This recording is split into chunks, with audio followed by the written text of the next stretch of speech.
Welcome again to the Real Deal of Real Estate. We're here at our customer service. We have an irate client. Galing pang Guam, umuwi lang for this. Actually, medyo delayed na talaga tayo ng almost a year. So, bumili sa atin si Sir Noel. Way back 2024 pa, from Guam, doon ko siya na-close. Then eventually, ready for occupancy nakuha namin. We comply everything. EOP, list naman siya. Kaya lang the property, I mean the unit itself, has a manifestation. When you say manifestation, may mga finishing pa sa loob. Right now, talagang frustrated na si client. Everyday natin pinapollow up and sobrang nahihiya na rin talaga ako. So, I really responsible on this. I put him on this position. That's why I'm here to, be with him and fight for him. So, let's go and find a way na makuha natin yung susi. Even like may manifestation. Kasi si Sir is willing siya na i-accept yung unit as is or is. When you say as is or is, whatever yung mga finishing doon, okay na sa kanya. Kasi ipapafurnish naman niya sa J Project. And those small little things, mabilis na lang yung sa kanila. So, let's go and fight for our client.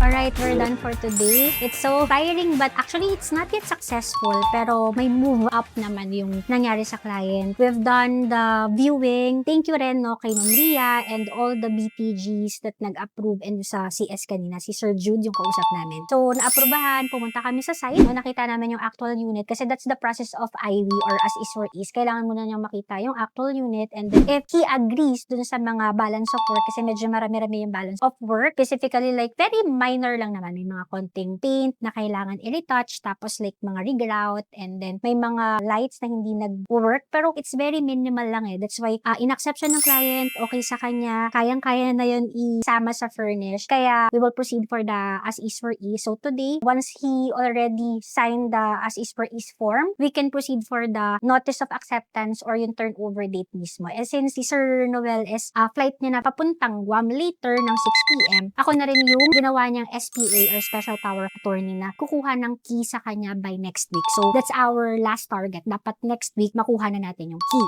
Alright, so, ngayon, nasa 14th floor tayo. We're here at our office. We've done gift giving, of course, for our boss, kay Sir Nick and kay Sir Will. Sir Will, Merry Christmas. This is a very simple gift for you. And a simple message. So, basahin, personalize. Happy Holidays!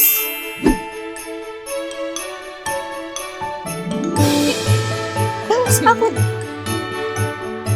Mas pick. Lagay ko na dito. Hope you like it. Merry Christmas. Let's go. And there. This is the season of sharing. Merry Christmas and Happy Holidays.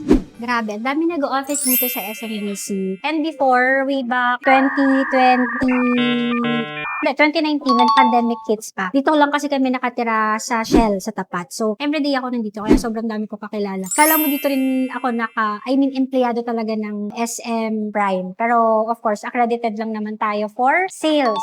Akala nila, worker din ako dito as office staff. Pero, sales pala. Saka yun, yung agent pa ako talagang parang sipag-sipag kung pumasok sa office. Pero ngayon naman, since we have HQ, doon na tayo. Manage our time. Pero I love this office kasi 2010 pa nag-start yung real estate. And this is my first office. And then right now, it's 2025. 15 years na pala sa December 10 actually, yung pinaka-exact first day ko sa SMBC. Ika-15th year. Half ng ng edad ko. Nasa SM ako. Grabe ka, SM. Worth it. Tagal ng In Asia Elite, hindi lang kayo nag-invest sa property. You invested to your future, your lifestyle, and your worthy business.